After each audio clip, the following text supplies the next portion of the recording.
today's video, I'm going to show you how to upload your different audiences to Facebook. So to start, what you'll do, and I'll have this link below, but you'll go to business.facebook.com/ads-manager/audiences. And this will bring you to the audiences tab of the Facebook ad account. So what you're first going to do is click on this create a custom audience button. And then you'll click on customer list here. And this here is kind of talking about the different lists and what they're looking for. So you'll want a main identifier like an email, phone number, first name, last name. So Facebook can try to find those people kind of that have given them that information, making their accounts and all that sort of stuff. Know that like a lot of this, if you're just downloading a list from an email provider, or from like a Shopify store, this is all going to be generated for you. So you don't really have to worry about it. You'll just have to match it up. But this is kind of telling you what they're looking for. If you have your own list, like say you have a list written down or something, you can download this template and upload that or write it up, and then upload it. So just so you know. So we'll go ahead and click next. That's just information there.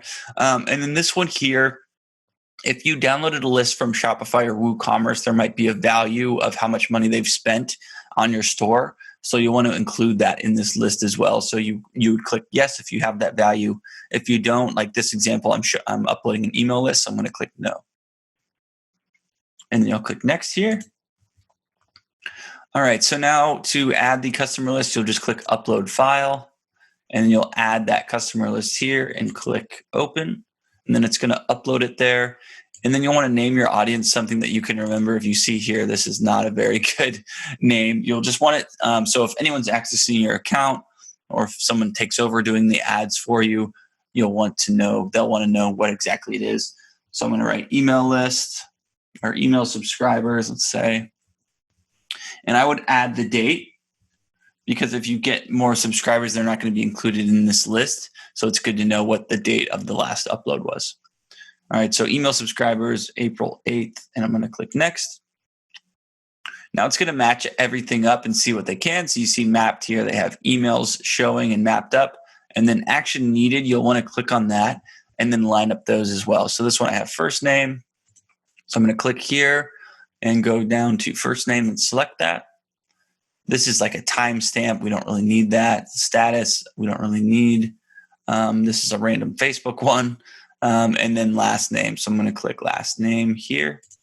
But you can see here all these different things that you can match up. So we have email, the phone number is really good, zip code, city, all that kind of stuff, age, all that kind of stuff, which is good to upload and match up if you can. If not, no big deal. So this is the email list. So we just have the email, first name, and last name.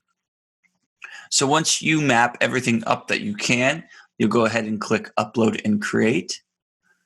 And now Facebook will upload that list and they'll try to match it with everyone, like I said, that's already on Facebook, that have made profiles with their emails and their phone numbers and all that kind of stuff. So they'll be able to match up those people. Now you'll see here, it's already available and ready to use for ad campaigns, which is really cool. But you'll also see the size is not available quite yet because it's still populating. So it does take some time, a few hours, if not a day or two, just to upload all of that and go and kind of look to match it all. But that's basically how you upload different audiences that you might have. Again, it's good to upload your purchasers list, past purchasers, email list, all that sort of stuff. So if you have any questions, feel free to comment below and let us know. We'll make sure to get all those answered for you. Hope this video was helpful, and I'll see you in the next one.